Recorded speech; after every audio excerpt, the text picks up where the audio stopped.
some very drastic measures. This morning, I want to give an update on the Operation Epic Fury, which is an appropriate name because we are absolutely obliterating them. We have the strongest military. Over the past 3 weeks, we've been I built it during my first hitting Iran's military capabilities at a level that few people have ever seen before.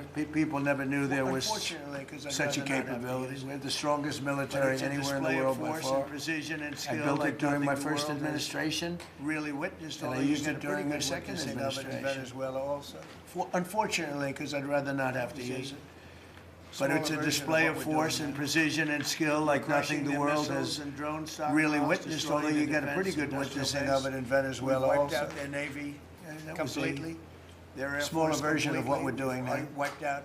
We're crushing their missiles and drone stockpiles, destroying their defense industrial base. We've wiped out their Navy completely, their Air Force completely. We've wiped out a large percentage of their missiles. And the missile launchers, without the launchers, you can't. The missiles don't do any good. Than they fired, we knocked and out. we've knocked out probably close to 90% of the launchers. A lot of the factories, we're continuing to do that, but a lot of the factories where they manufacture the drones and the missiles, the drones too are way down. But the reason they're down is they go one way. Continuing to do that, but a lot of the factories where they manufacture the drones and the missiles, the drones too are way down, but the reason they're down is they go one way and they don't come back, because for the most part we're shooting them down. But we also are able to, we've really done tremendous damage to the places where they make them. And just so we set the record straight, because I've been watching the Wall Street Journal's fake news and all these stories that get printed like, oh, I want to make a deal. They are begging to make a deal, not me. They're begging to make a deal. And anybody that saw what was happening over there would understand why they want to make a deal. But they say, oh, we're not talking to them. Anybody would know that. And only a total fool. And they're not fools. They're very smart, actually, in a certain way. And they're great negotiators. I say they're lousy fighters, but they're great negotiators. They are begging to work out a deal.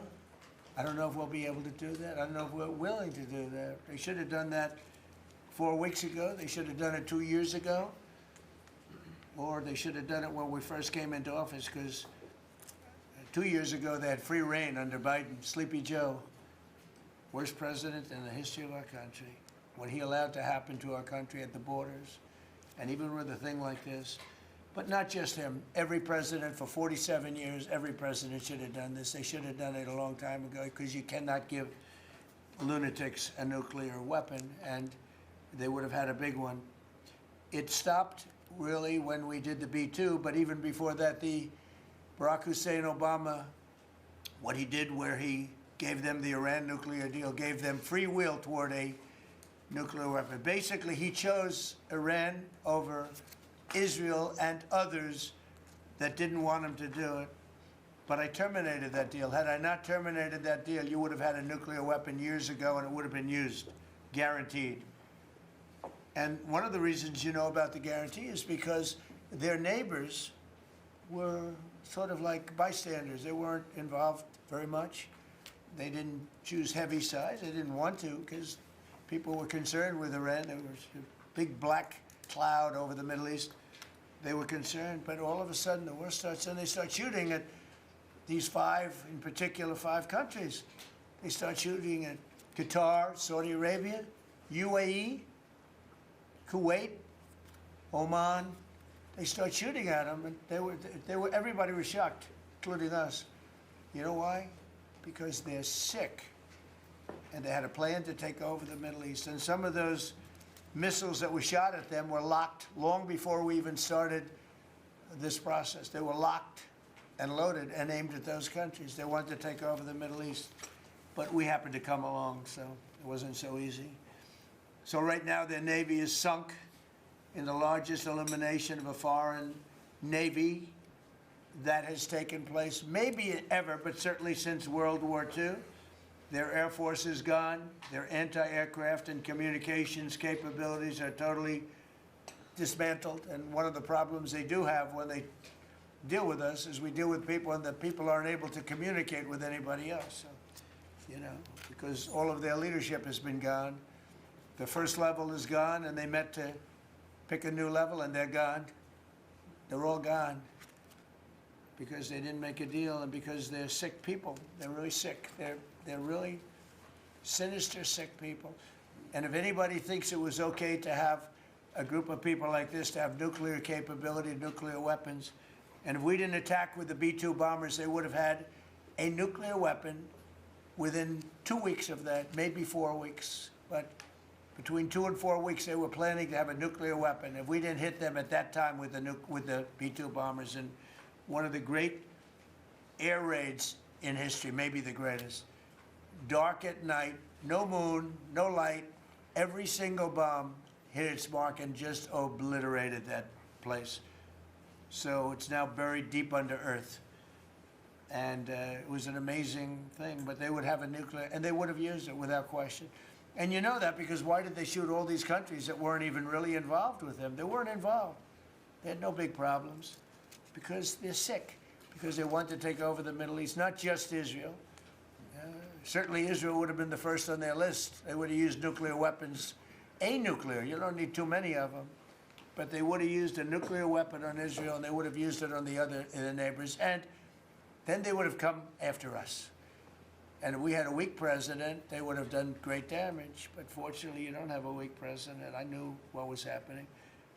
And I think we've been proven right. They took one missile, went 2,500 miles. They supposedly didn't have a missile like that. They had no missile with that capability. But they shot the now famous Ireland, the island that the UK was very afraid to give us because they didn't want to get dragged in.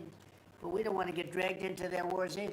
It's one thing, we're very disappointed. I'll say it publicly. We're very disappointed with NATO because NATO has done absolutely nothing. And I've always said, 25 years ago, I was somebody that wasn't a politician, but I was always involved in politics and I understood politics. I said 25 years ago that NATO's a paper tiger, but more importantly, that we'll come to their rescue, but they will never come to ours. And I want you to remember that we said this. They didn't come to our rescue. Now they all want to help. When they're annihilated, the other side is annihilated, they said, we'd love to send ships. They actually made a statement, a couple of them, that we want to get involved when the war's over. No, it's supposed to get involved when the war's beginning, or even before it begins. We had the UK say that we'll send, this is 3 weeks ago, we'll send our aircraft carriers, which aren't the best aircraft carriers, by the way. They're toys compared to what we have. But we'll send our aircraft carrier when the war is over. I said, oh, that's wonderful. Thank you very much. Don't bother. We don't need it. And we don't need it, and we don't need them. We estimated it would take approximately 4 to 6 weeks to achieve our mission, and we're way ahead of schedule. If you look at what we've done in terms of the destruction of that country, I mean, we're way ahead. Think of it, they have no Navy, and they had good ships. 154 ships have been shot down and are resting very nicely at the bottom of the sea. And we did that in a matter of less than a week. Because we have the greatest military in the world by far, nobody even close. So we estimated it would take approximately 4 to 6 weeks to achieve our mission. 26 days in, we're extremely, really a lot ahead of schedule. The Iranian regime is now admitting to itself that they have been decisively defeated. They're saying to people, this is a disaster. They know it. That's why they're talking to us. They wouldn't talk otherwise. But they're talking to us because they've got a disaster in their hands. They're defeated. They can't make a comeback.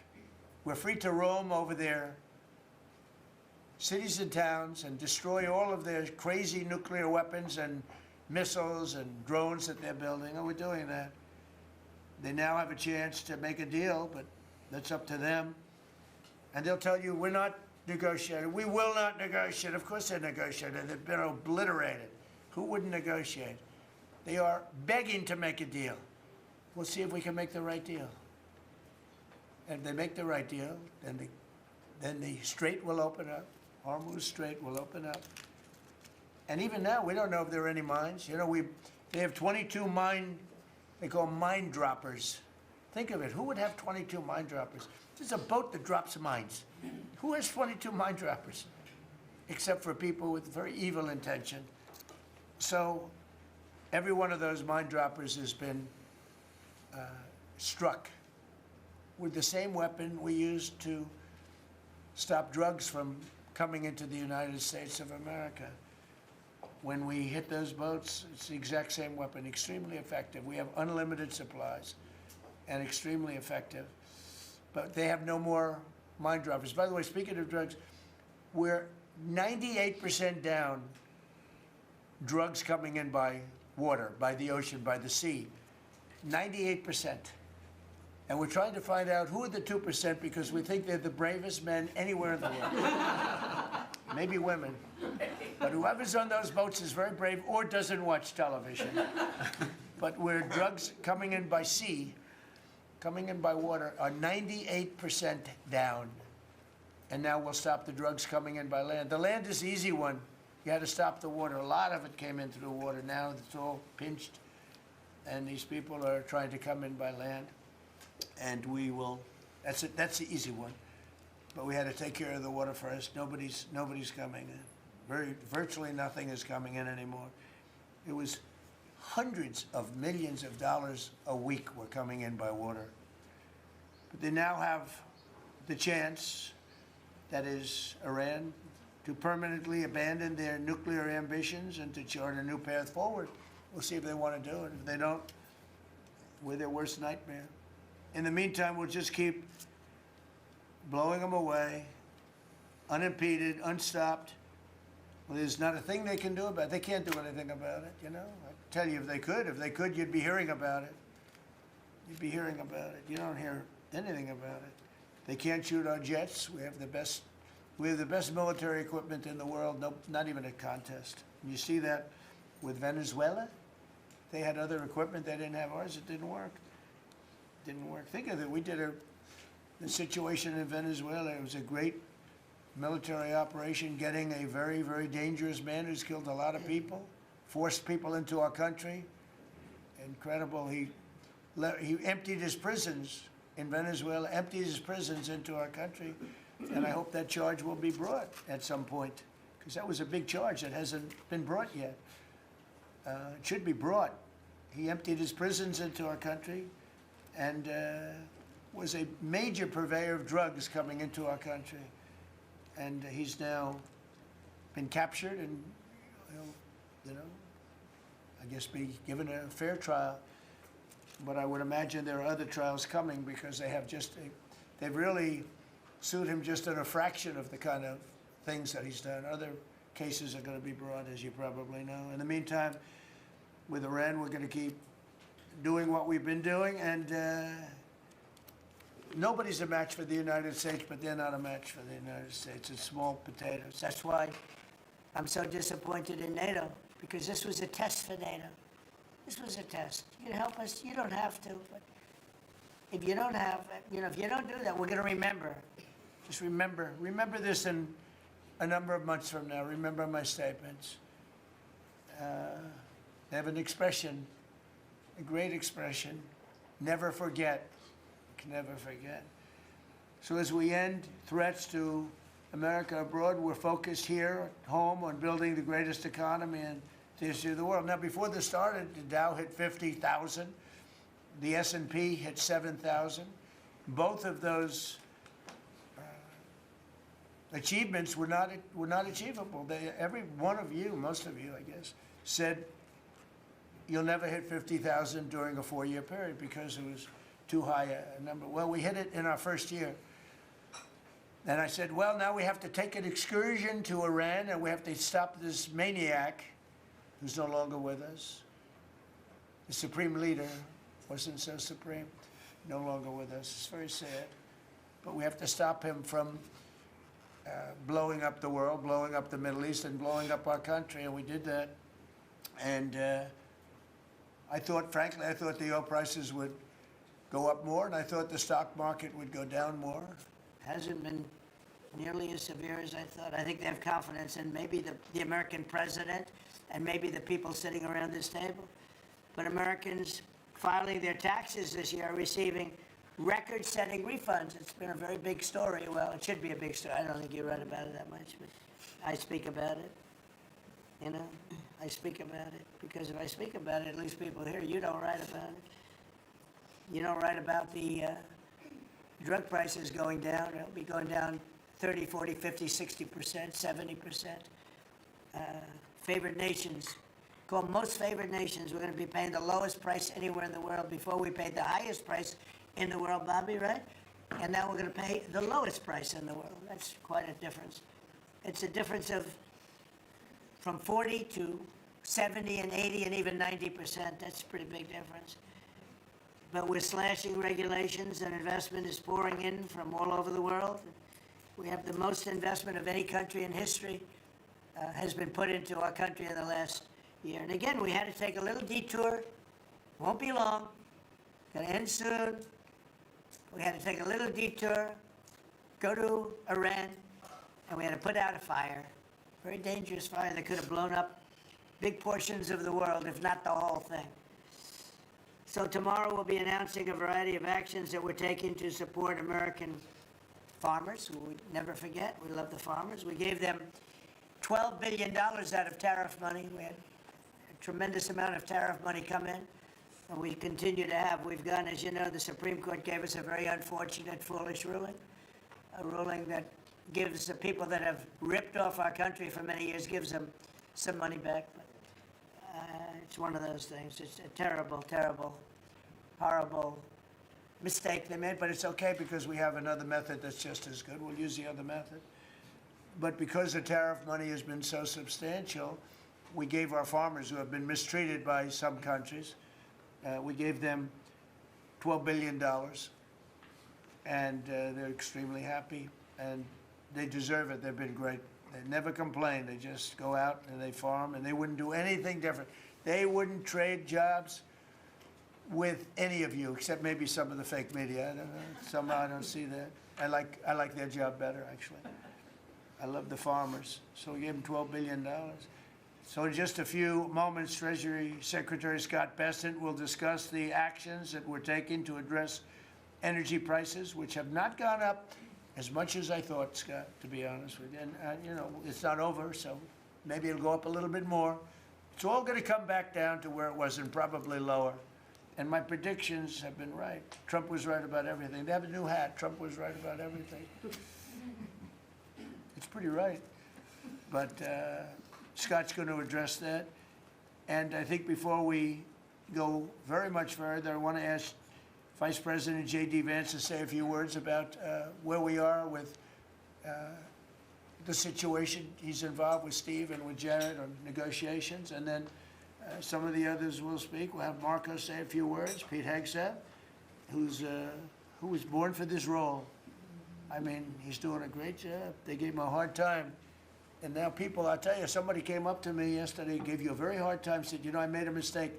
Pete Hegseth is doing a good job. So when I tell you who, you're not even going to believe it. He said Hegseth. He gave you such a nasty hard time. But you're doing great. And then Steve is going to speak, and Scott will speak last. And if we have any questions, we'll take some questions. You may have questions. I doubt it, but you may have some. So, JD, please. Yes, sir. Well, thank you. It's good to see everybody. Proud to be part of this team. Proud to be serving the president of the country. Let me just say a couple things. The first of all is the president summarized this very ably. But look, the Iranian conventional military is effectively destroyed. They don't have a navy. They don't have the ability to hit us like they could have even a few weeks ago. And what that does is that gives us options, Mr. President. Now, there's been a lot of reporting about diplomatic options, about negotiations. There's, of course, Pete and his team. There are further military options. But what we have now that we didn't have when the president took over just a little over a year ago is the ability to use every tool at our disposal to ensure that Iran doesn't get a nuclear weapon. Because when I say options, I think it's important the American people know options for what? And it's options to ensure that Iran, and they blow up the vest and a couple of people get killed, and that's a terrible tragedy. What happens when what's on the vest is not something that can kill a couple of people, but can kill many, many tens of thousands of people?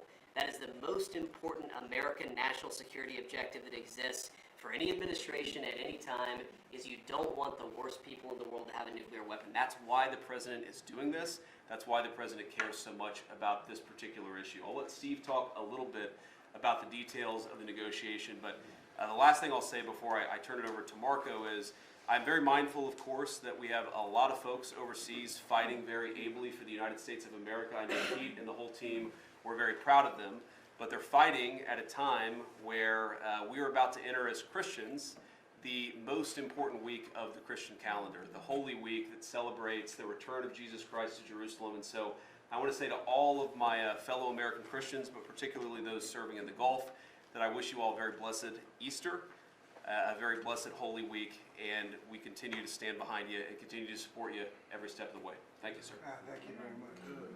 Marco? The most important job any president has is to keep the American people safe. And every president says it, but we have a president that means it and does something about it. As the president outlined very clearly to the world on the night this operation began, Iran has been at war with the United States for 47 years. For 47 years, Iran has been killing Americans and attacking Americans across this planet. And other presidents had an opportunity to do something about it. And they all warned about how Iran was dangerous, but they refused to act. And this president's not someone that's going to refuse to act. He's not going to leave a danger like this in place. He's going to address it, and that is what he is doing. From the very first night of this operation, the president made it very clear. People like this, and now what I'm talking about is not the people of Iran.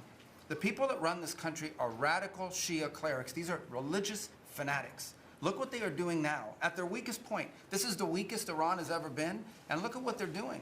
They're attacking embassies. They're attacking hotels.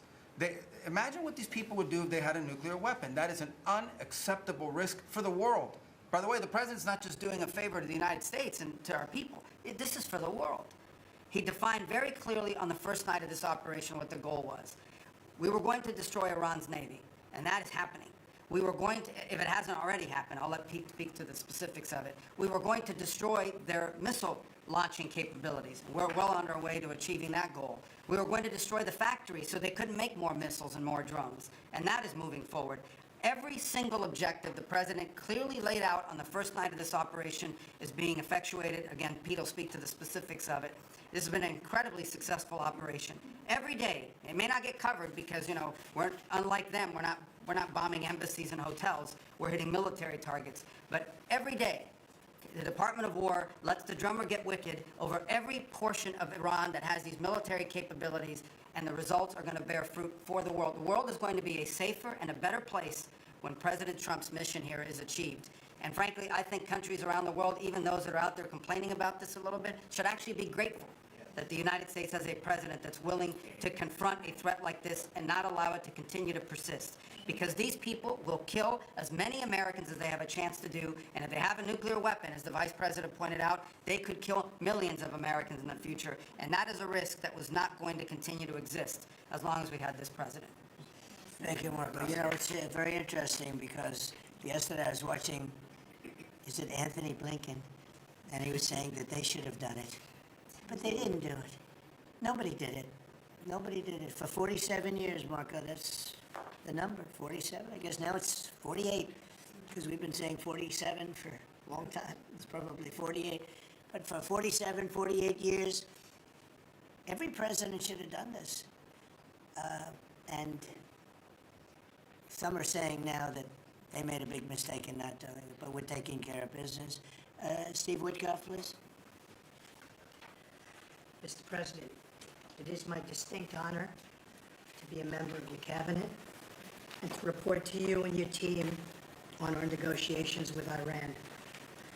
Mr. President, you directed Jared and I to pursue a diplomatic resolution with Iran prior to Operation Epic Fury, which we did. However, it became quite clear during these meetings with the Iranian negotiating team that we could not make a deal that fulfilled your objectives of the following: no enrichment whatsoever, no chance of weaponizing whatsoever, decommissioning of Fordo, Natanz, and Esfahan, which you destroyed in Operation Midnight Hammer, no stockpiling of any material, which they flagrantly violated, turning all enriched material over to us, and a cutback in Iran's missile inventory and range capability of those same missiles.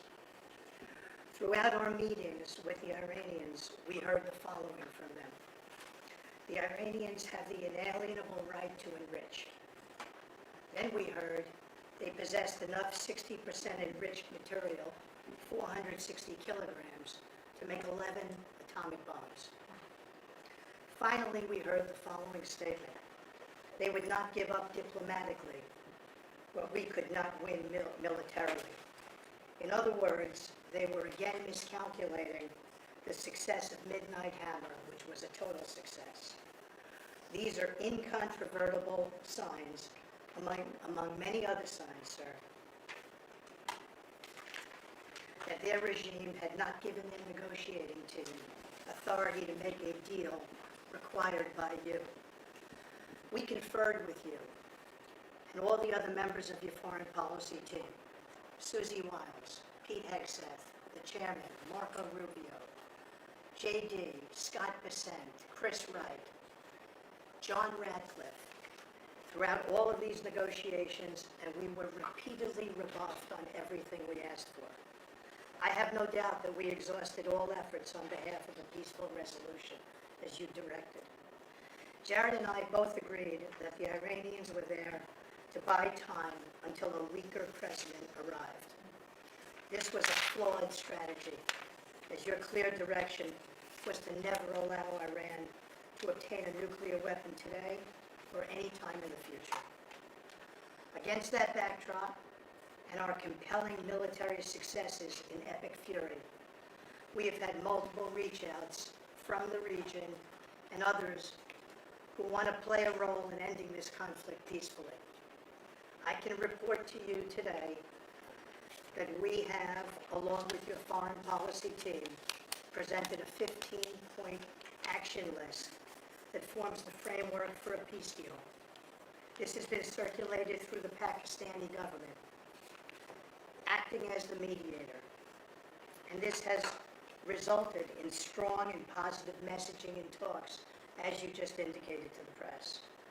But these are sensitive diplomatic discussions, and you have directed us to maintain confidentiality on the specific terms and not negotiate through the news media as others do.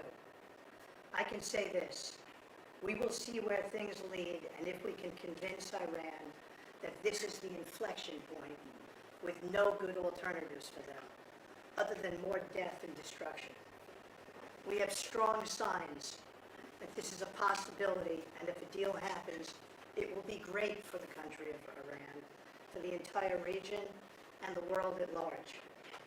Your policy of peace through strength is the most effective tool for a diplomatic resolution here, just as this policy was an effective tool in each and every one of all of the other conflicts you settled in your first year. Iran is looking for an off-ramp following your powerful threat on Saturday. Your indications that you are willing to listen to peace proposals have been well received. You have instructed us that your preference is always peace, and that we should make that our priority. We have delivered that message, sir, along with the 15 points for peace. Finally, we have told Iran one last thing. Don't miscalculate again. Good. Thank you very much. You've done a great job. Everybody around this table has done a great job. Pete Hegseth, please. Mr. President. I'll start kind of where you left off, Mr. President. Thank you for doing the work of the free world and having the courage to step up and stop the Iranian terror regime from holding the world hostage. That's really what it is. And 27 days ago, Iran had a modern military. Never in recorded history has a nation's military been so quickly and effectively neutralized. Operation Epic Fury is not an endless war. It's a decisive campaign with clear objectives to destroy Iran's offensive military capabilities and ensure they never obtain a nuclear weapon. This is stuff for the history books. This is stuff for legacy. Mr. President, you are acting now to ensure future generations do not have to live under the threat of a nuclear-armed Iran. However, you wouldn't know it if you listened to the dishonest hate Trump media, as you referenced. The folks here in the room, these cameras, they have a choice. You're either informing the American people of the truth or you're not. Because I hear it from my people every day. Behind every headline you write, there's a helicopter crew in the air. And behind every news banner you write, there's a battalion on the move. And behind every fake news story, there's an F-35 pilot executing a dangerous mission. My message to the media is get it right. This actually isn't something new to me. I may be a young guy, Mr. President, but I'm not a rookie in this realm. In 2007, I helped lead the surge, the public fight for the Iraq surge. Stood and watched people stand in the Senate and declare the war is lost before it even started. Who was that? It was Harry Reid. That was the Democrats and the media working hand in glove. Back then, it was 3 years into a war. Now we're 3 weeks into an operation. But see, unlike Iraq, this isn't a tie. This is not parody. This is not chaos. This is success, pure American success, on plan, and as the president said, ahead of pace. Over 10,000 enemy targets destroyed, over 140, I think now you're right, Mr. President, over 150 naval vessels sunk, underground facilities destroyed, their defense industrial base in shambles, and overnight, not only do they not have a Navy, Mr. President, they no longer have a Navy commander. IRGC's Navy commander was killed overnight in operation. So no Navy leader. Now that here's the thing about the media though, if President Trump had not acted, you'd be screaming, why not? And now that he has taken decisive action, you're asking, well, why did you? It's the same old tired playbook, TDS in your DNA. But the hardworking, God-fearing, patriotic Americans out there know better. And you alluded to this, President Obama, Mr. President. Here's a fact that you don't hear on your networks, that we know. Many of the Iranian military factories and bases that we're systematically destroying were paid for by the pallets of American cash that Barack Obama flew into Tehran under the Iran deal. You might call it an inconvenient truth. Iran took our money and turned it into weapons and bunkers and ammo. And now we're destroying those weapons, and you're writing, Mr. President, that grievous wrong. And make no mistake, we had to act. And our objectives are clear. No nukes, no Navy, and a complete dismantling of their missile program and defense industrial base. And as Marco pointed out, that mission, and the VP as well, has not changed since day one. Yet, 2 days ago, they shot 2 failed missiles on a target 4,000 kilometers away. For years, they told the world that their missiles could only range 2 kilometers. Surprise. Yet again, Iran lied. And to the world, I say London is 4,000 kilometers from Iran. Washington, D.C. is 3,300 kilometers from Venezuela, another country President Trump did something about that partnered for a long time with Iran. So you're telling us that Iran is not a threat to the world or to the U.S. President Trump knows better. And here's what success actually looks like right now. You mentioned it, Mr. President. A-10 Warthogs, if you know them, you love them, and Apache helicopter gunships are flying strike missions inside Iranian airspace and throughout the Strait of Hormuz at will. See, you only send these slow, low-flying, close air support platforms when the enemy has no meaningful air defenses left. Their presence is proof that Iran's air defenses are gone.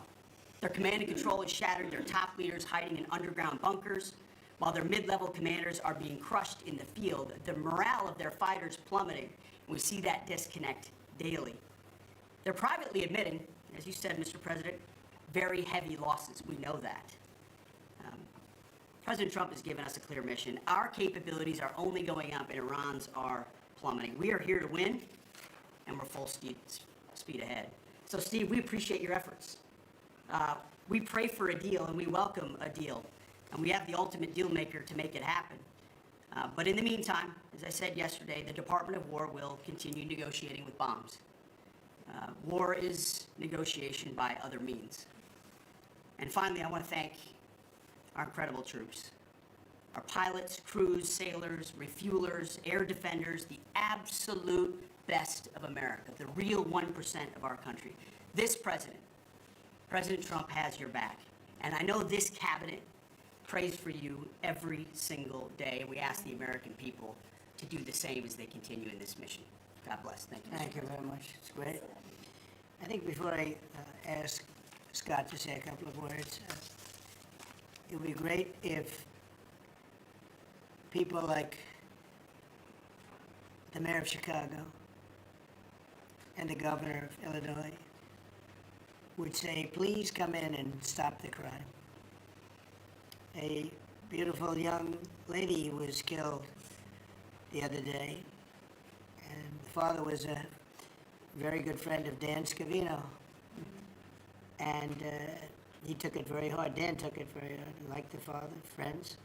They grew up together, and it's a young lady whose life is an example in Washington, D.C., which is now a safe city.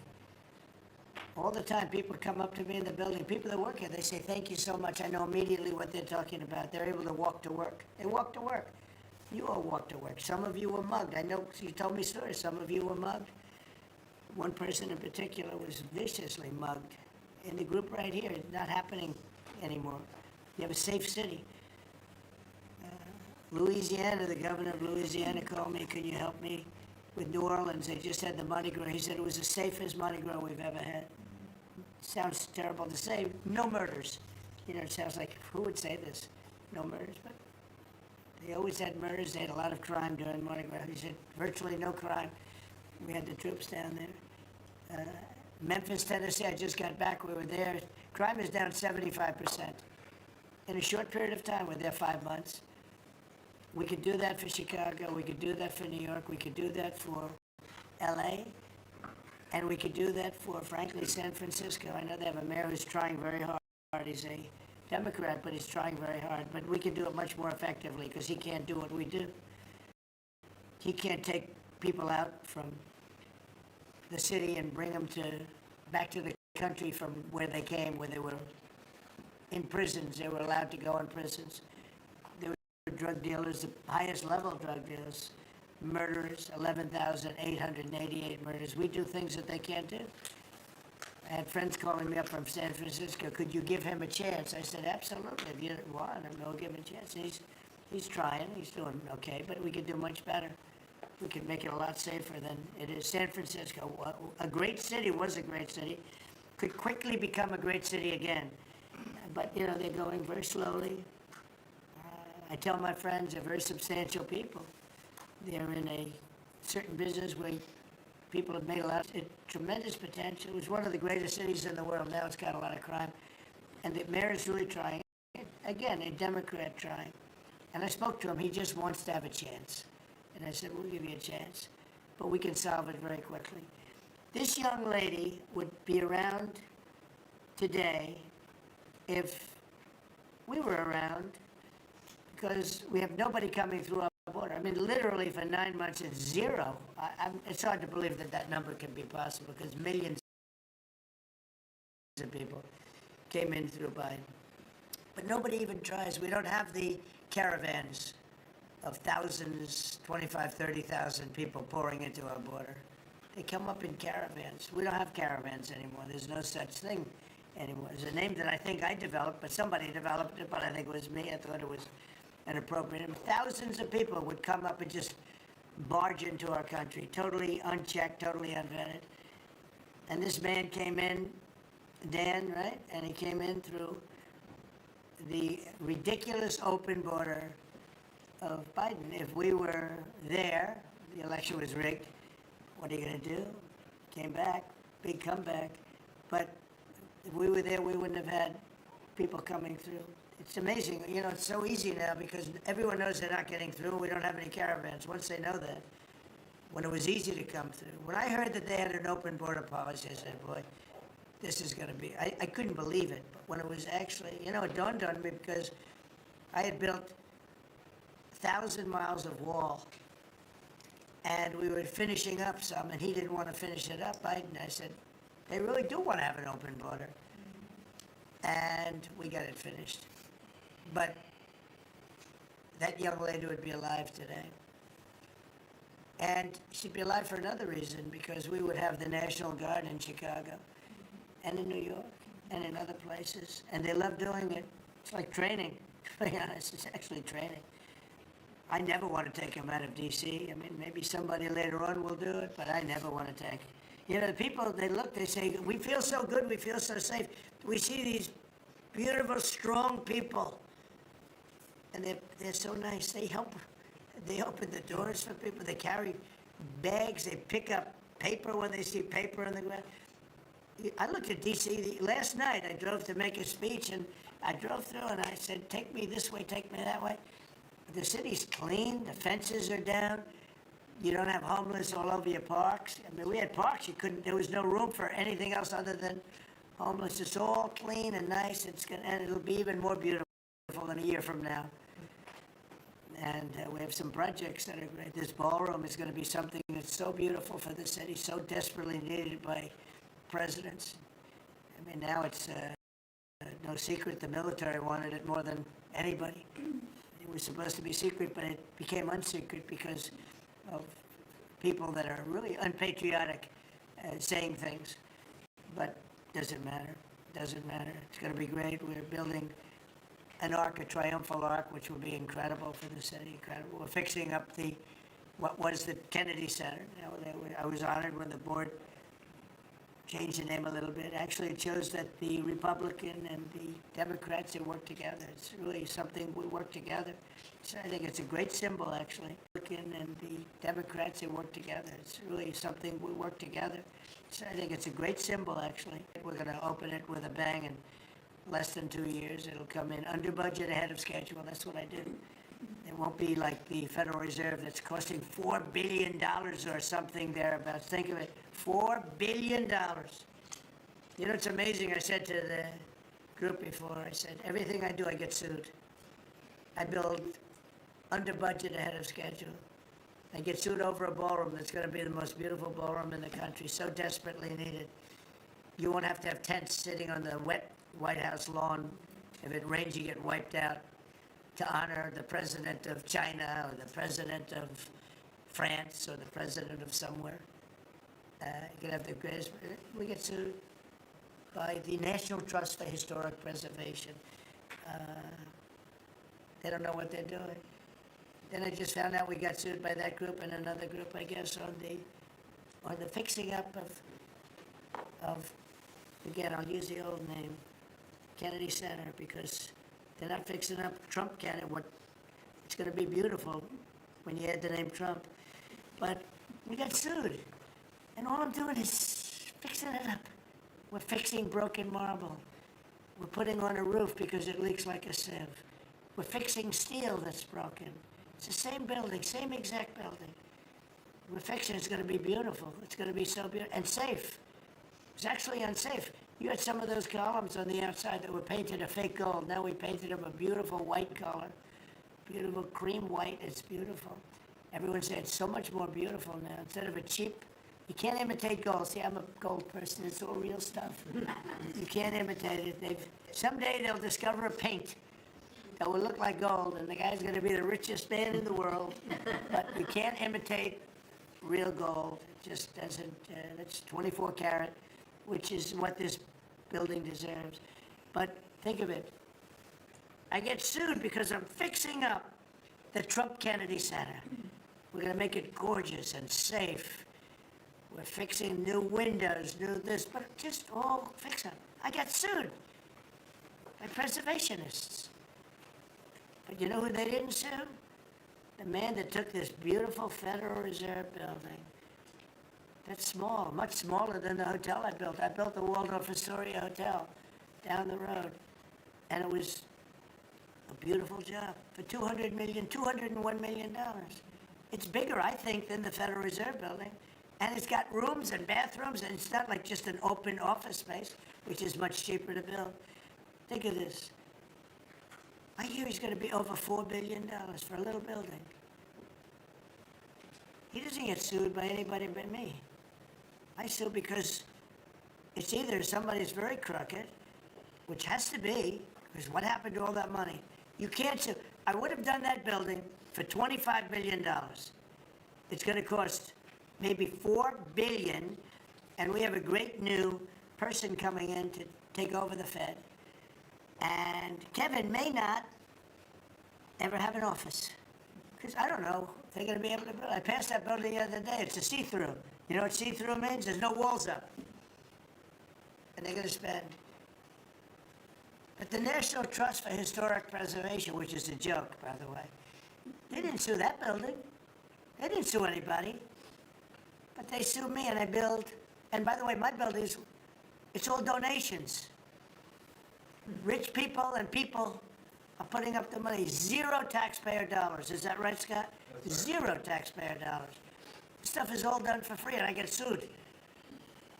This could only happen to Trump. But they don't sue the guy whose interest rates are too high. That's why we call him Too Late. His name is Jerome Powell. We call him Jerome Too Late Powell. And done a terrible job. He suffers from Trump derangement syndrome, as he probably should, because I hit him pretty hard, so I don't blame him. But they don't sue a man who has taken this gorgeous building, ripped it down from the inside, taking ceilings that are as beautiful as you've ever seen, taking the ceilings down instead of leaving them, taking walls down that were 2 feet thick of solid concrete and plaster, replacing them with 6-inch walls with no insulation. I said, let me ask you, are you gonna put insulation in? No, it's not in the budget. Oh. Insulation costs $5 plan. I'll know exactly. If Lutnick is in there, I'll say, oh, I know exactly what Lutnick's got planned. It's the craziest thing I've ever seen. They've ripped this gorgeous building apart, and you can never build it again. I could, but it costs a lot of money. But a normal person can never build. So you're gonna have crummy little walls, a flat little ceiling eventually, but right now you don't have anything. And nobody sues this guy. And then when Jeanine Pirro, working with Pam and others, has the courage to sue to find out what happened to maybe $4 billion and a building that may never be occupied by Kevin Warsh. He may never get there. We're gonna have to find him some space in the White House. We'll put him in the basement of the ballroom.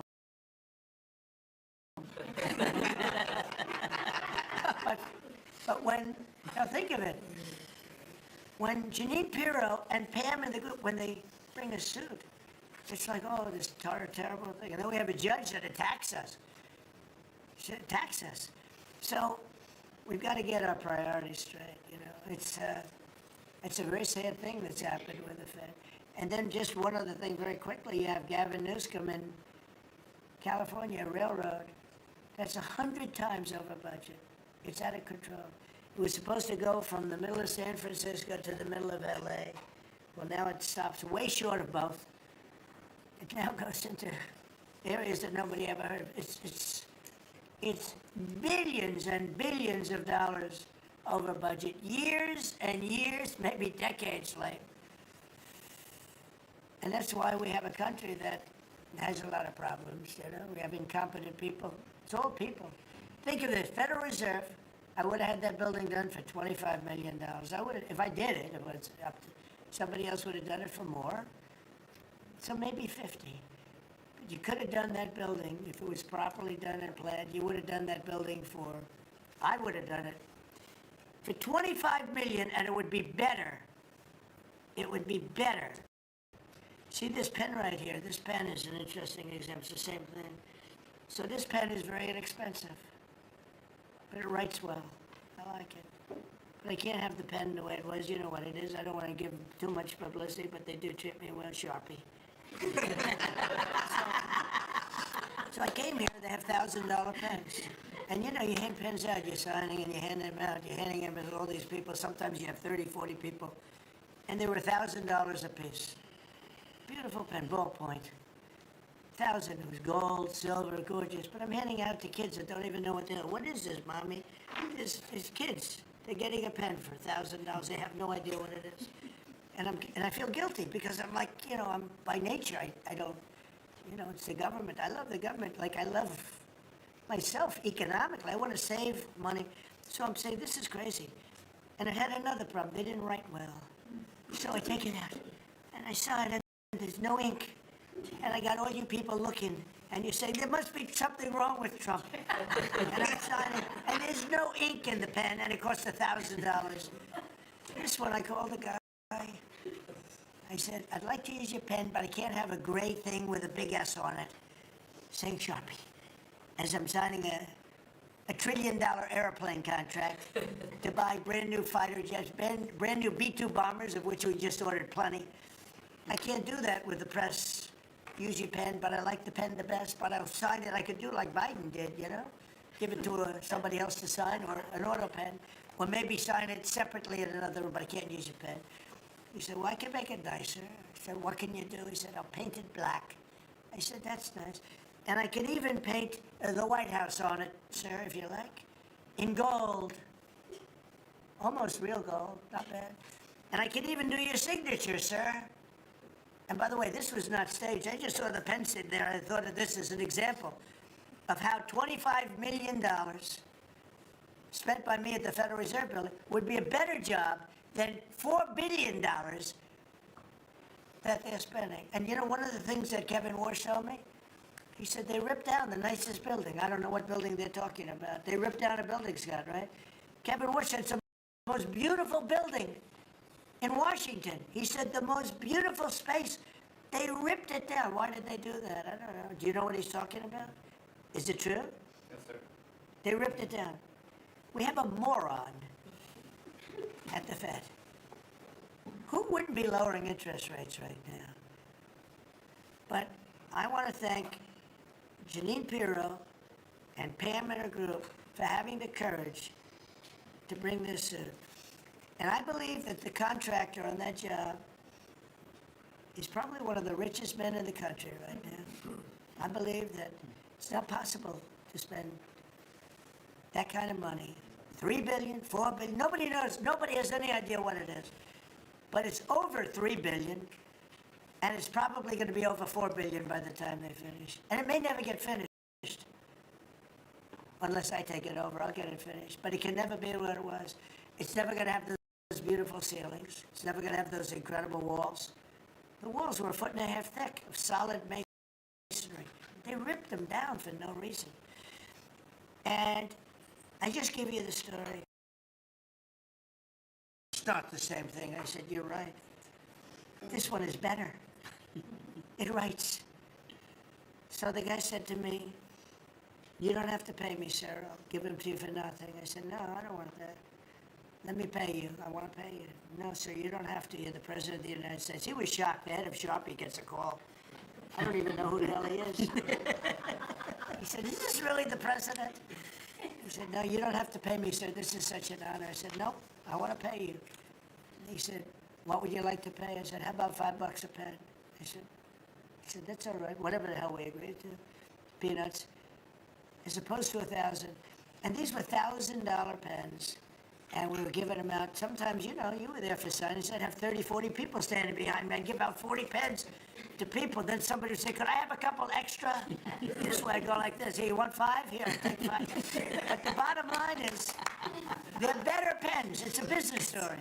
So for $5, could be 0, but for $5, I get a much better pen than for $1,000. And I can hand them out. And actually, they become hot as a pistol. So what can I tell you? With that, could I give it to, please, a man who's done a great job at Treasury?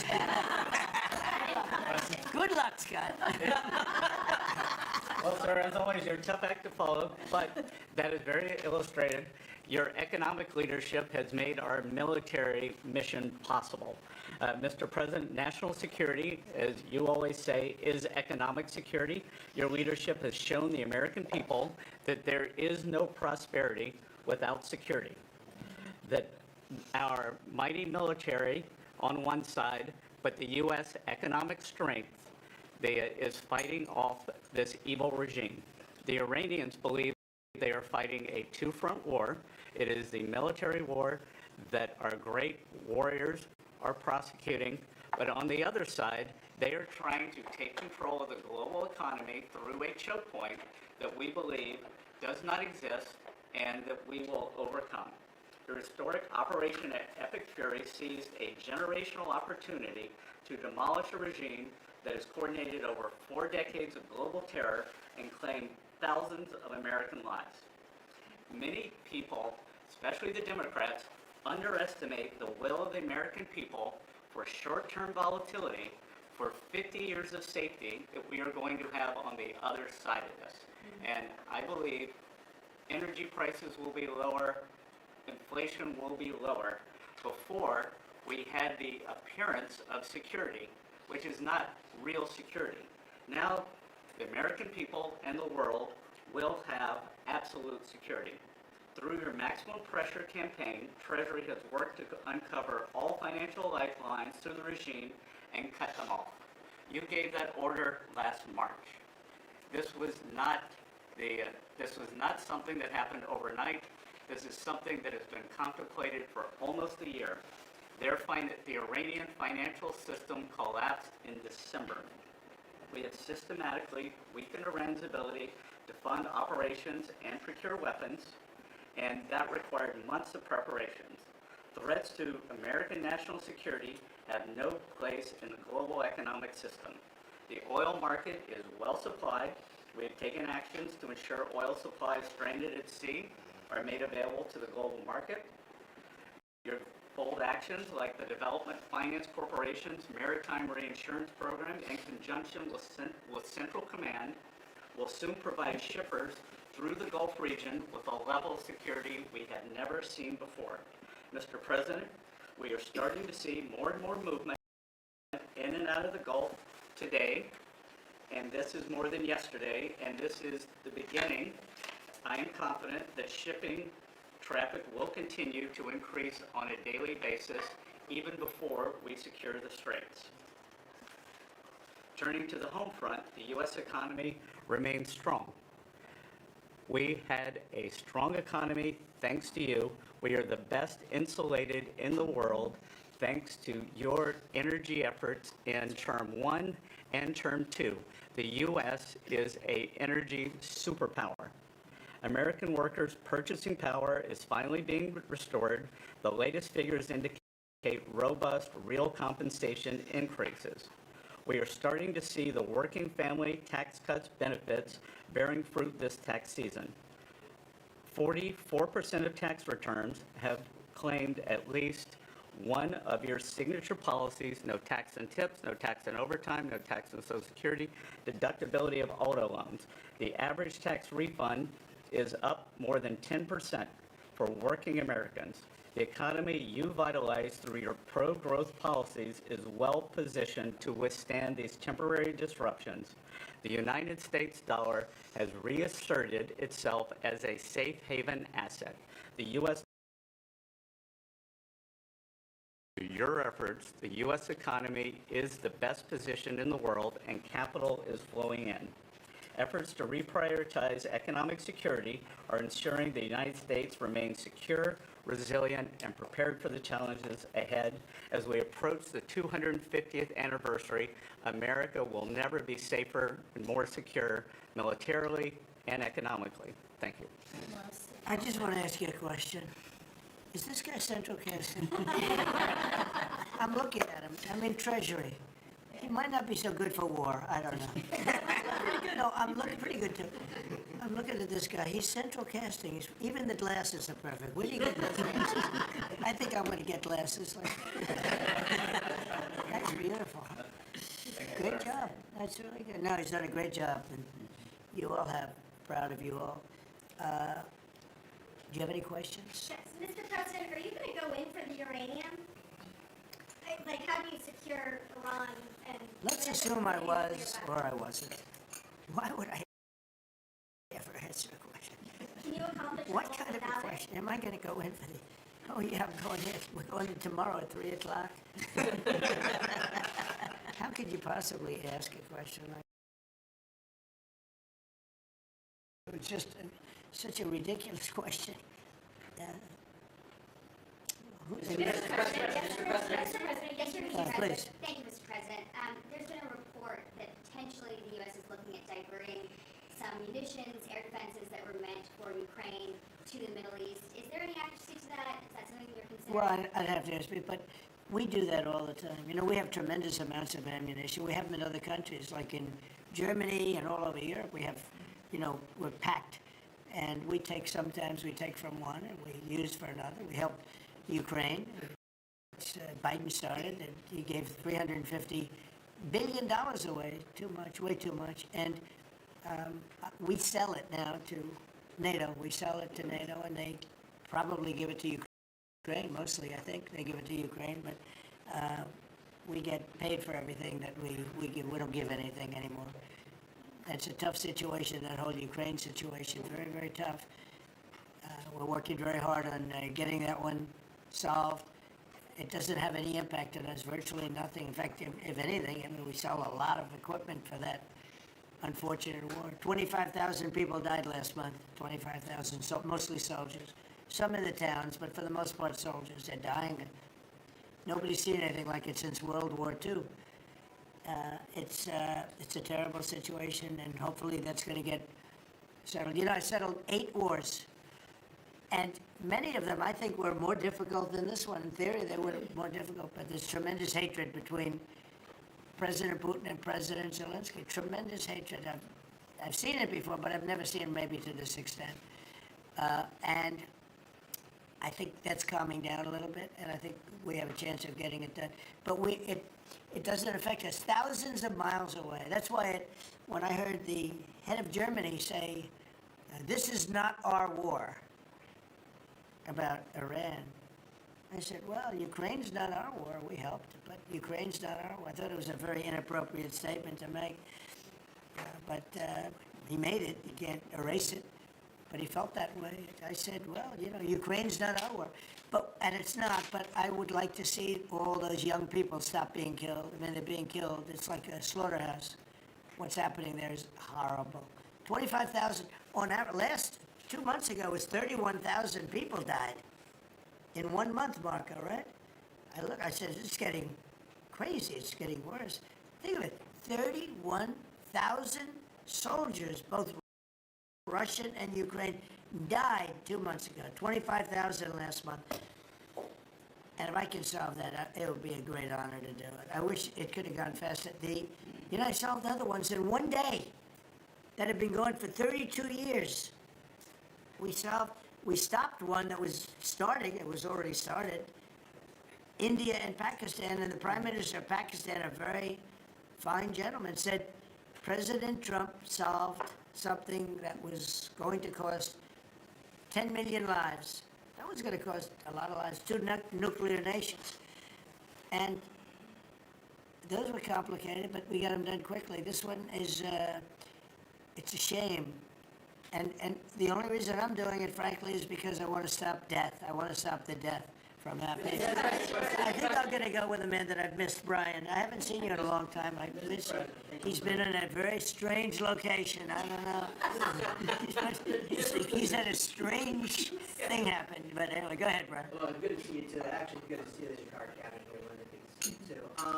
You talk about gas prices coming down, obviously they will. But would you ever consider suspending the federal gas tax in order to kind of temporarily alleviate some? Well, some people should do that.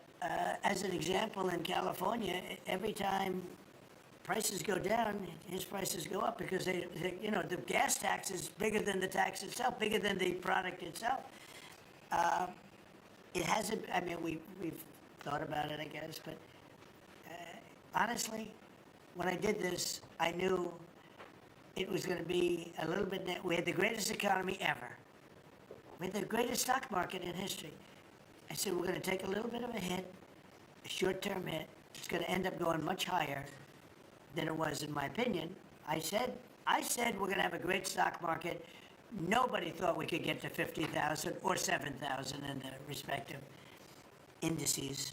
Nobody thought that was going to happen, but it did in the first year. They said it couldn't happen in 4 years, that you wouldn't hit 50 in 4 years, but you could maybe get close. We hit it in the first year. And I said, this is a good time to solve a problem that you had to solve. And that's what I did. But the gas tax, you know, people have talked about it. It's something we have in our pocket if we think it's necessary. And if I follow real quickly, you just recently took off, Secretary Duffy, 17,000 truckers off the road that quite frankly could not speak English, which is a safety issue. Yeah.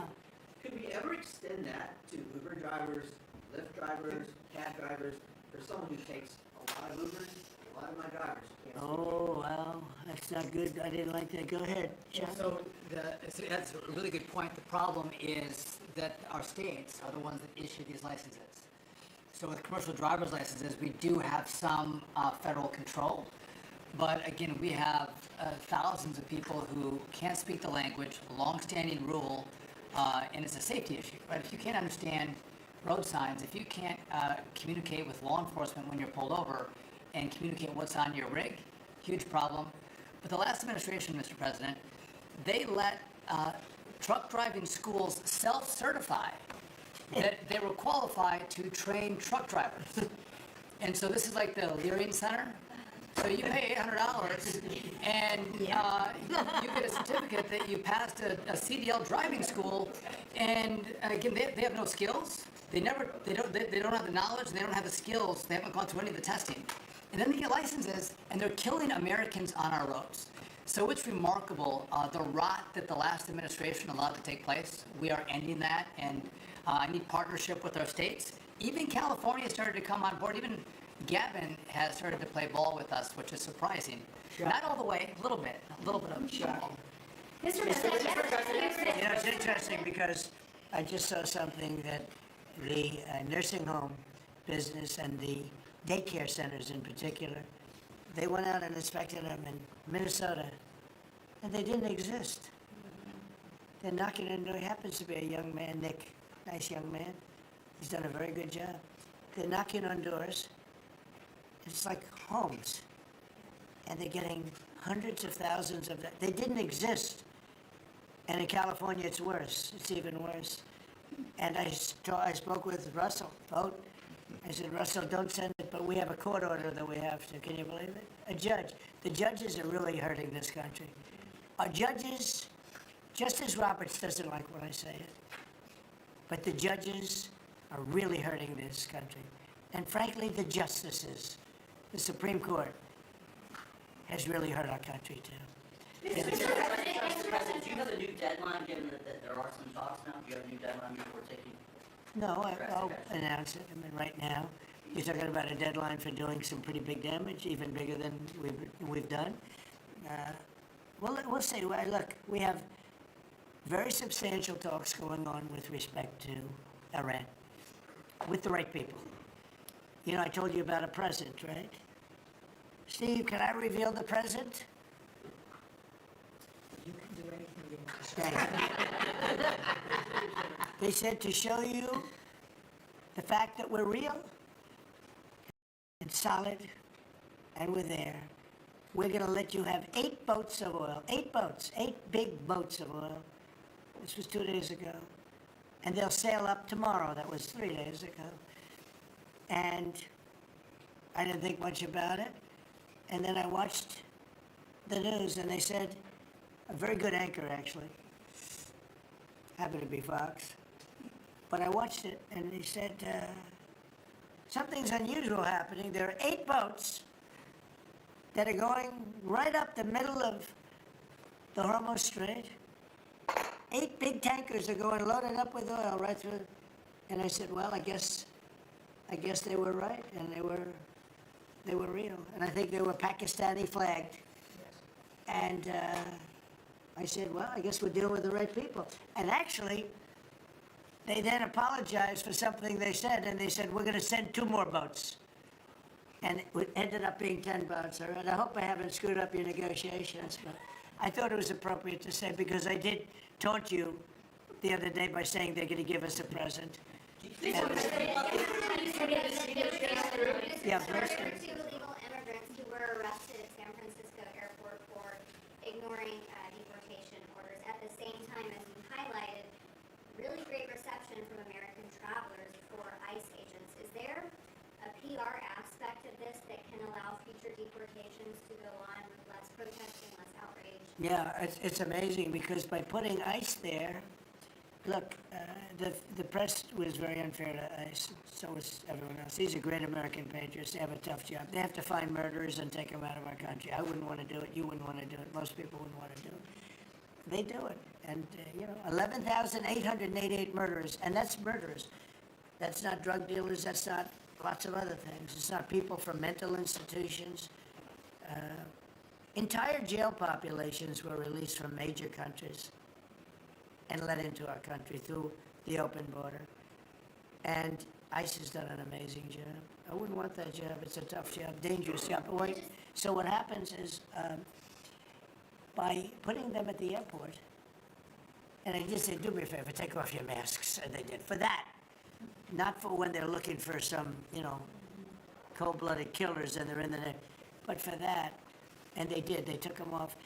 And the passengers, I see the interviews of people, they're saying, these are nice people. One person said, he's a very strong man, but he's a nice guy. He grabbed my bag. He helped a woman with a bag that she couldn't lift. And I'll tell you, I don't want to use the word rehab because there was nothing to rehab, but rehab from the press, because the press is so tough on them. And these crooks in Minnesota, these crooked politicians and dirty cops, they're dirty politicians. Waltz is a dirty, crooked politician. And the attorney general is a crooked guy. He's no investigations, and I hope JD's going to do a great job. He's in charge of it now with somebody who's very talented. But I think it's easy stuff. They say $19 billion. Think of it. Is missing. $19 billion. If we would solve half of the fraud problem, ma'am, in this country, we would have more than a balanced budget. We'd have a surplus. And in the case of Minnesota, it's very Somalia-oriented. Think of it. These people come from a crooked country, disgusting country, one of the worst countries in the world. Acknowledged to be one of the worst countries in the world. Some people say it's the worst. They have no money, they have nothing. They come to our country, low IQs, and they rob us blind. Stupid people. And they rob us blind because we have crooked politicians and we have dirty cops. The Attorney General's a dirty cop. It's my opinion. It's only my opinion. And something should be done about him. Let's see what kind of job he can do. Yesterday you said that you hate mail-in ballots. Excuse me? Should Iran be able to charge a toll for the Strait of Hormuz? They're charging some vessels to go through. Oh, yeah. Well, should they be able to? I mean, they shouldn't be able to, but they're doing it a little bit. I don't know. Look, their capability is a lot less than it was 2 weeks ago. And with every week and every day, frankly, it gets less and less. All I can tell you is they're begging to make a deal. So let's see what happens. We may make a deal.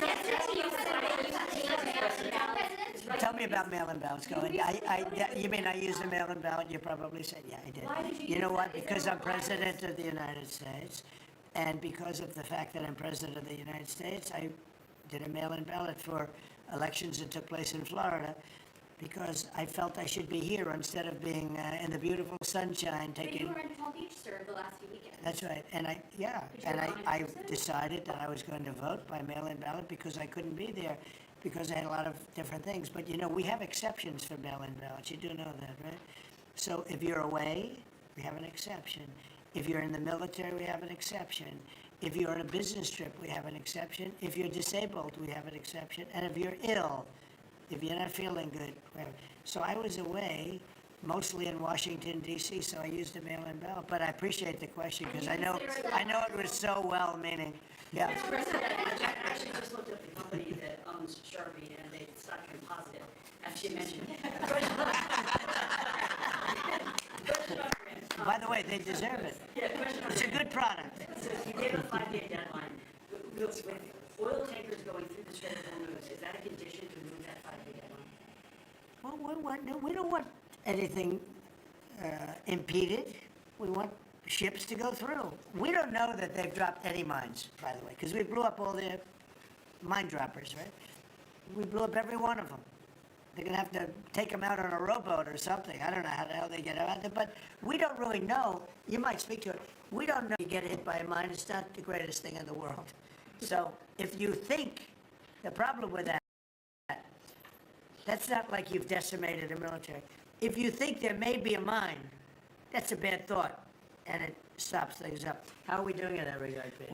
Mr. President, you're right, we have so heavily degraded their coastal defense capabilities and their naval capabilities that any strategic or operational attempts to do those types of things are extremely limited, and we continue to move over the top of that. Now, whether Iran makes a wise choice or not to try to execute that is part of how this deal comes together, but with every passing day, the military pressure that we're putting on them lessens their ability to really hold that militarily at issue. I mean, the problem with the issue of the Hormuz Straits is this: we've decimated them, blew up so many, hard to manufacture. Same thing with drones. The leadership is gone. The problem with the Straits is this: let's say we do a great job. We say we got 99%. 1% is unacceptable, because 1% is a missile going into the hull of a ship that cost $1 billion, right? So 1% is we can't. If we do a 99% decimation, that's no good. So it's really, you know, a little bit. But I have a feeling it's going to clean up pretty quickly. I could just say this: they want to make, and I probably hurt our little negotiation. It gives them a little impetus to say, well, I wish you didn't say that. But they said yesterday that we weren't negotiating with them, and now they admit that we were negotiating with them. So they want to make a deal. The reason they want to make a deal is they have been just beat to shit. So the Are you President thinking of taking control of Iran's oil? It's an option. I mean, I wouldn't talk about it, but it's an option. Is that something you thought about? Well, in Venezuela, we've done very well working with Venezuela, certainly. And we've taken in billions and billions of dollars. And by the way, Venezuela is doing better right now than they've ever done in the history of their country. And it's sort of like a joint venture. But the United States has made a lot of money, Marco, right? With it. Do you want to talk about that for a second? About Venezuela? Yeah. Yeah, I mean, I think Venezuela in the first 2 months of this year generated more revenue from oil sales than they had most of all of last year. But the money's not being stolen anymore, and it's being held in a U.S. Treasury blocked account. And to the extent it's flowing to the Venezuelan government, it's going to help people, like fund hospitals, pay teachers. It's not And we being get a stolen. lot of it, and they got more than they have in many years. Think of it. We get a lot of it. We have a deal. We get a lot of it. We had 100 million, think of this, 100 million barrels we took in the first 2 weeks. 100 million barrels. That's a lot of oil. It's a lot of ships. And we got some, and they got some. We paid for the ships. A lot of money left over.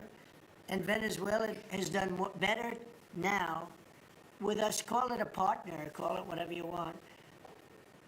We've made a lot of money, and they've made a lot of money.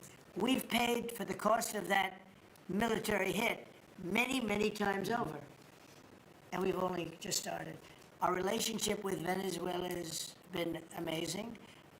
The people, actually, I'm the highest polling person. And in other words, after the presidency, I think I may go to Venezuela and run for president against Elsie. I may run against Elsie. It's an option. No, they like me in Venezuela, but it's an option for me. It's a wonderful option. Yes. There's some reports that Gulf allies are concerned about winding down the war too soon and potentially leaving Iran. Well, they probably like us to stay, but But the concern if we don't stay, look, it's a beautiful thing about airplanes that go 2,000 miles an hour is you can get back there very quickly. If we don't stay, we're going to be protecting them. We know, they've been very good. Hey, Qatar, Saudi Arabia, in particular, Qatar, Saudi Arabia, UAE, the three of them, Kuwait, Bahrain, they've been 100%. Now, in all fairness, they could have gone the other way. They were surprisingly missiled. They were shot missiles aimed at them. Fortunately, they had the greatest anti-missile weapon in history, called the Patriot. Almost every single missile was shot down. You know, we had an incident recently where 101 missiles were shot at a certain thing that we own that's very valuable. 101 missiles going 2,000 miles an hour. Out of the 101 missiles, every single one of them was shot down in midair and fell into the ocean. It's amazing technology. There's nobody has equipment like we have. Iran still has that enriched uranium. Is it even possible? Well, you're gonna have to see, but, you know, I think we're in just very good shape. We're roaming, you know what we're doing, you know the word roaming free? We're over their skies with the most beautiful planes you've ever seen. Roaming free, there's not a damn thing they can do about it. And it would be nice if, like the fake news New York Times, which writes so fake, and the Wall Street Journal is terrible, terrible. I mean, I read a story today that I'm desperate to make a deal. If I was desperate, he'd be the first to know. Pete, let's get the hell out of there.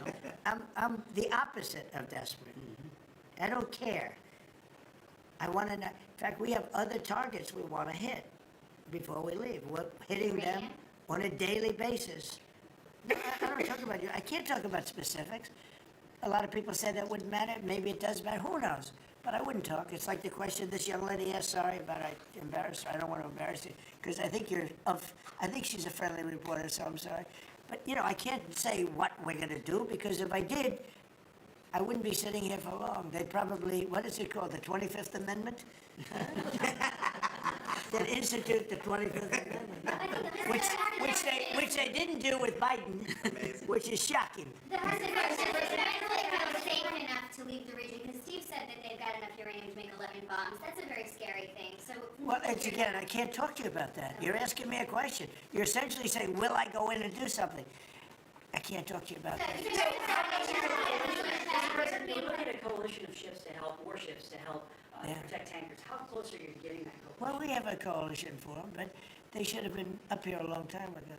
And you know, they're affected. The amazing thing is we don't need the Hormuz Strait. We don't need it. We don't need it at all. We have so much oil.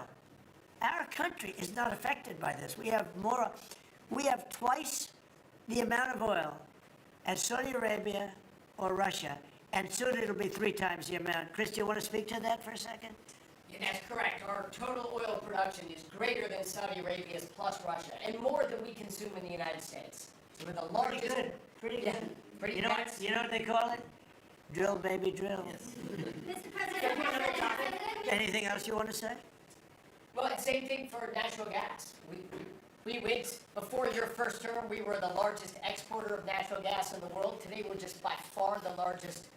I mean, we're the largest importer, now we're by far the largest exporter, and it's growing rapidly this year. New facilities are coming online, new production's ramping up. We're doing an amazing job. We're getting a lot of help from that man right over there. He's getting approvals done quickly and very environmental. He's an environmentalist, actually. He does a great job, but he gives you a fast approval or rejection. Do you have anything to say? Well, back on Venezuela, where Chris and I have both had a chance to be there, I literally think they're going to put a statue to President Trump, and I'm not being, it's not a political statement, it's an actual thing. So. That would be a great honor. No, because it's like they view President Trump like Simon Bowler. He's the liberator of a country, and this is a country where they love American baseball. You look on the street, they're wearing NBA jerseys, and Delcy and her team working with us, getting back. Chris and I both experienced it was the first time in Venezuelan history that they had the free press allowed to come on to essentially where the White House, the Palacio Miraflores, and it was an emotional thing for people that had been for 20 years had never had a chance to be there. So whether it's and then production, it's showing up in production. The American companies that are coming back, most of those American companies have many American Venezuelan team members. One company in Houston's got 600 Venezuelan Americans that know more about reviving that industry. So their GDP is 1/4 of what it was before. They want to get back. They remember what it was. Their production on oil production is climbing towards 50% increase just in the 3 months we've been here. That flows to American refineries on the Gulf Coast, lowering the price of gas in America. So it's a Forget that. When are they going to do the statue? The hell with you.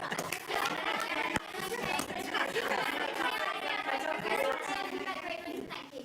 You've been really honest about how disappointed you are in Sakistan, particularly in relation to Iran. So I'm curious about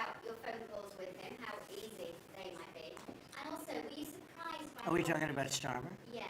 I know he's surprised by how weak. I think he's a lovely man, I do. I think he's a lovely man, but I think he did something that was shocking. He didn't want to help us. And maybe in particular that country, we were the longest bond, the longest ally. Australia too. Australia was not great. I was a little surprised by Australia. I wouldn't say anybody was great, other than the 5 countries in the Middle East. We never really had very much support. We spend trillions of dollars supporting countries, and this is Little League. This isn't the big league deal. This is sort of Little League pool for us. This wasn't easy. This was, we decimated them in a period of a week. In the first week, it was over. In the first few days, it was over. I think the Navy took us 3 days to essentially annihilate it. They weren't there. So if there's ever a big one, which I hope there's not, but if there's ever a big one, I don't think they're going to be there. And that's not fair, and we have to remember that as a country, because we spend trillions of dollars protecting Europe, protecting the countries of NATO. Well, it's a big deal, but it's not the big one. They weren't there. So what makes you think they'd be there if we needed them for something? And your prime minister was not there, as you know. He was there after we won. He said, we'd like to send some ships. I said, we already won. We don't need them anymore. But can you explain why he was reluctant to help? Why he what? Why he was reluctant to help with Iran? He didn't have to. I didn't ask him. I just said, just tell me, no. I mean, we're always going to be there, or at least we were. I don't know about anymore, to be honest with you. I would have to be honest. We were always there when they needed help. We always would have been there when they needed help. I mean, think of it. We're there to protect Europe from Russia. In theory, it doesn't affect us. We have an ocean, big, fat, beautiful ocean. But we're there to protect NATO, to protect them from Russia. But they're not there to protect us. It's ridiculous. It doesn't make sense. I tell you, a lot of people were big NATO people. I was never big. I was okay. I got them to pay 5%. By the way, they haven't paid it yet. You know that. I got them to pay 5% from 2% to 5%. They didn't pay it yet. I got them to pay up to 2%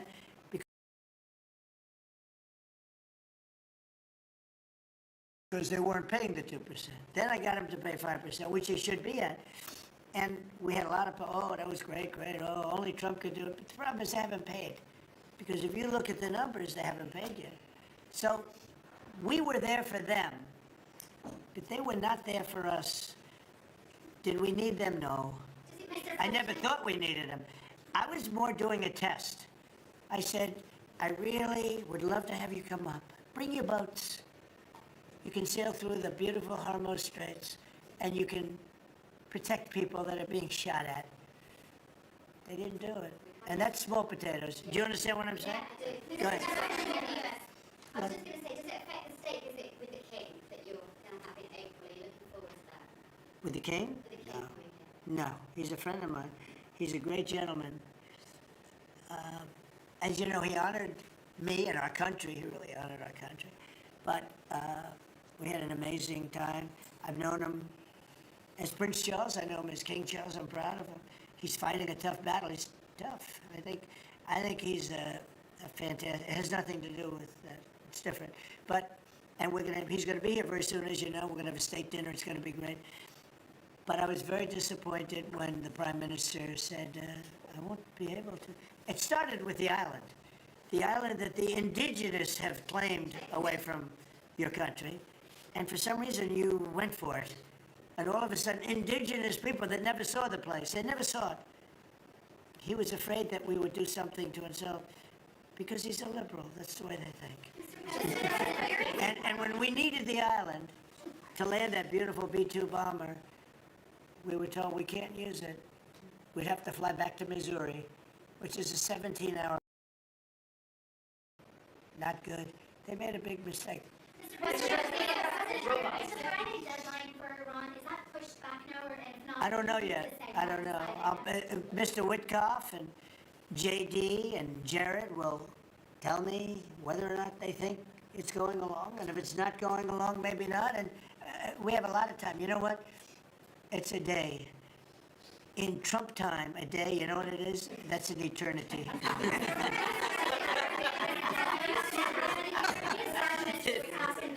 Say it, what?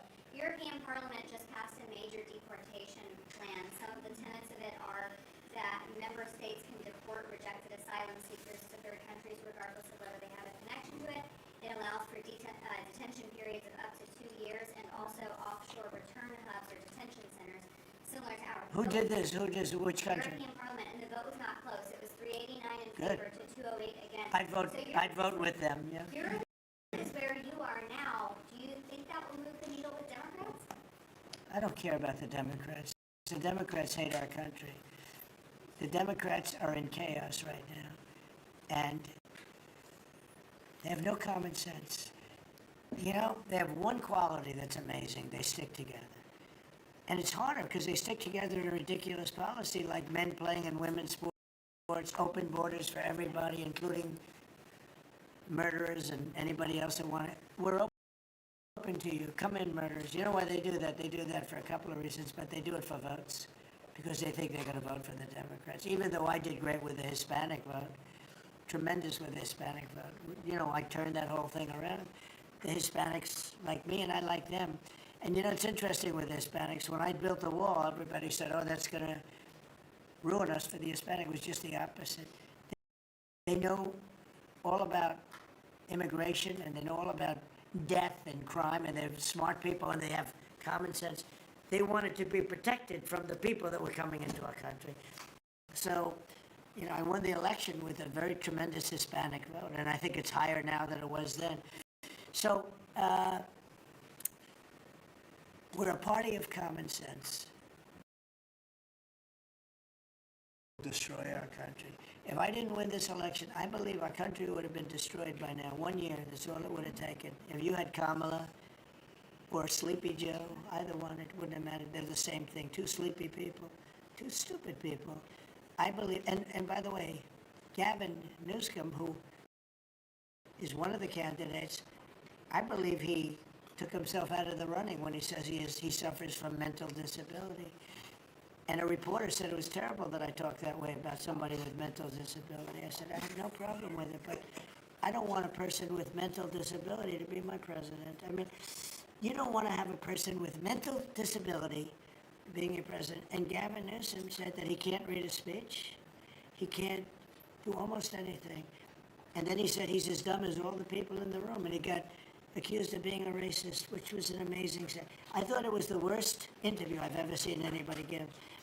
He's actually a very stupid person. So I believe he's out of the running. I think that statement, that interview, he admitted that he's a stupid person. I don't want a stupid person being president. You know, I'll say it right now. I say it because no press never reports it. I'm the only president that ever took a cognitive test. I took it 3 times. It's actually a very hard test for a lot of people. It wasn't hard for me. But it's a cognitive test. It starts off with an easy question. And by the time you get to the middle, it gets tougher. By the time you get to the end, very few people can answer those questions. They get very tough, mathematical equations and things. I took it 3 times. I aced it all 3 times in front of numerous doctors that I have no idea who they are. And I was told when I went in, they said, Doc Ronnie told me this. My current doctors are fantastic doctors. They said, well, if you take it, you know, it's Walter Reed. It's essentially a public hospital. And if you do badly, it's probably going to get out. But I aced it. I got them all right. And one doctor said, I've never seen anybody get them all right. I've been doing the test for 20 years. I want people, I would love to see anybody that's a president or a vice president or anybody that has any chance of being a president, I would like to see them take a cognitive test. Because we had a man in this office that had no clue what was happening. And let me give you a little secret. He wasn't a smart man 30 years ago. And I'll tell you about President Obama. He wasn't a smart man either. I know all about him. He wasn't a smart man, highly overrated. He was a great divider. And our country can't go through that anymore. Can't go through. We have done an amazing job. I had to do a little stopover. I call it an excursion. I had to do a little stopover in Iran, and we had to knock the hell out of them because our country would not have been safe. The world wouldn't have been safe. I've done a great favor for the world. The world has not been reciprocal. Because when I told NATO, where we give billions and billions of dollars, trillions over the years, I said, do you mind coming up and giving us a little hand with the streets? Send up some, they didn't want to get involved. And I believe that's going to cost them dearly. Thank you very much, everybody. Thank you. Thank you very much.